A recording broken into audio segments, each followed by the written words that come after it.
ఏలూరు జిల్లా దొరసానిపాడు గ్రామస్తులు తాగునీటి కష్టాలను ఎదుర్కొంటున్నారు. పంచాయతీ పైప్లైన్ల ద్వారా తమకు తాగునీరు అందడం లేదంటూ ఖాళీ బిందెలతో ఆందోళన చేపట్టారు. పంచాయతీ అధికారులు పట్టించుకోకపోవడంతో స్థానికంగా ఉన్న చెరువులోంచి నీటిని తెచ్చుకొని పబ్బం గడుపుకుంటున్నారు. అయితే చెరువు చాలా దూరం ఉండటంతో మహిళలు అవస్థలు పడుతున్నారు.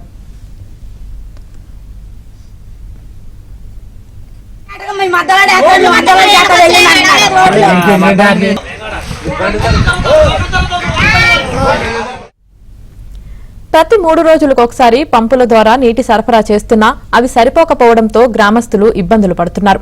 కనీసం తాగేందుకు కూడా గుక్కెడు నీరు దొరకడం లేదంటూ మహిళలు ఆవేదన వ్యక్తం చేశారు.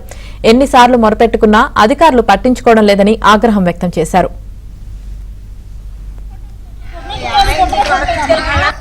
ఇంట్లో 80 ఉన్నాం. మా ఇంట్లోనే కాదు, మా గ్రామంలో నా పేరు లింగంగుంట కుమారి. మా గ్రామంలో అసలు నీళ్ళు అనేది రావట్లేదండి.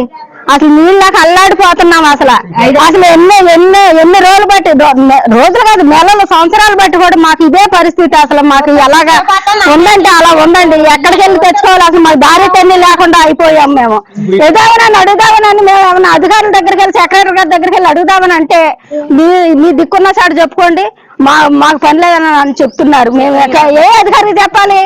ఇప్పుడు వచ్చే పంపులు కూడా ఆఫ్ చేసేసారు. వచ్చే కాని నీళ్లు కూడా, ఇది వేసవకాలం వర్షాకాలం కూడా కాదు, మా బాధ మేము చెప్పుకుంటే వచ్చే నీళ్లు కూడా ఆపిచ్చేసారండి. అసలు మేము ఏం చేయాలా? ఆ సెక్రటరీ అన్నారు అసలు మాకు సమాధానం లేదు. మేము వెళ్ళి అడిగితే మీ దిక్కున్న సార్ చెప్పుకోండి, మీరు ఎవరికి ఏ అధికారికి చెప్పుకుంటారో చెప్పుకోండి అని చెప్పి పట్టించుకోవట్లేదండి. మా బాధ ఇలా ఉంది. మా బాధ మేము వెళ్ళబోసుకుంటున్నాం. మరి మాకు న్యాయం చేస్తారని మేము చెప్పుకుంటున్నాం. ఎస్ఐ కాలనీ అండి.